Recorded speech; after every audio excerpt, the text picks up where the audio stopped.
Officer Fanone, you talked in your testimony about the fact that the line that day was the seat of American democracy, was the seat of our government. Can you talk about, as you think now about what was under threat? First of all, did you know it? Did you have a sense at the time as you were going through the battle before the horrific violence happened to you of the nature of the gravity of the threat that we were facing, that the line was in fact the seat of American democracy? Well, my response that day really was based off of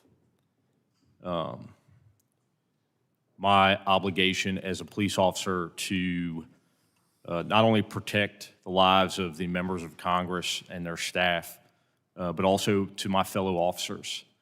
The politics of that day really didn't play into my response at all. Thank you. Officer Hodges, in your testimony, you talk about when you were at the Ellipse, and you mentioned the significant number of men dressed in tactical gear attending the gathering, wearing ballistic vests, helmet, goggles. When you saw that, was that something that you had anticipated at all? And could you just tell us more about that crowd there at the Ellipse, the extent to which you saw people who clearly were in military or paramilitary garb?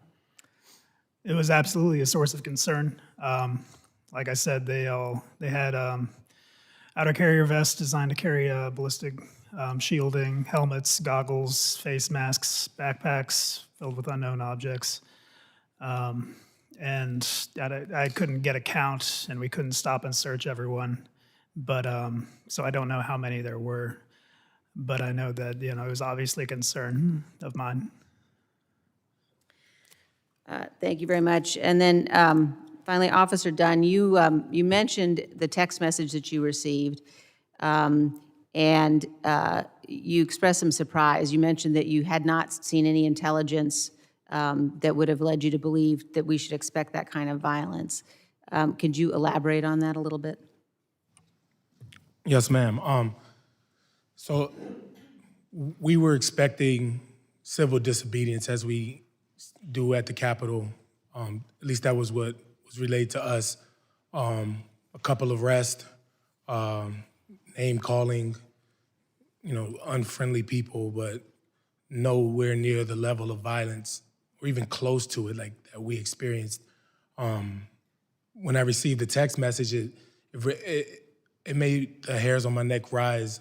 But since our chain of command had not told us to prepare for any of these levels of violence, I was just like, okay, whatever. Like, I've been here, I start year 14 in November, and we've dealt with hundreds of protests where people get arrested, and peaceful First Amendment protests.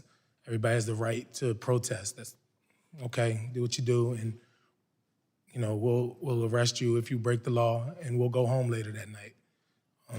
It was a lot different than that, but I was not alerted to the level of violence. Like, the text message I got foreshadowed that, looking back, but no, I was not. We were not prepared for what we faced that day. Thank you. And Mr. Chairman, without objection, I'd like to ask unanimous consent if we could enter that complete text message into the record. Without objection. Thank So you. ordered. And again, I would just like to express my deep gratitude for what you all did to save us. It won't be forgotten, and we will get to the bottom of this. Thank you very much.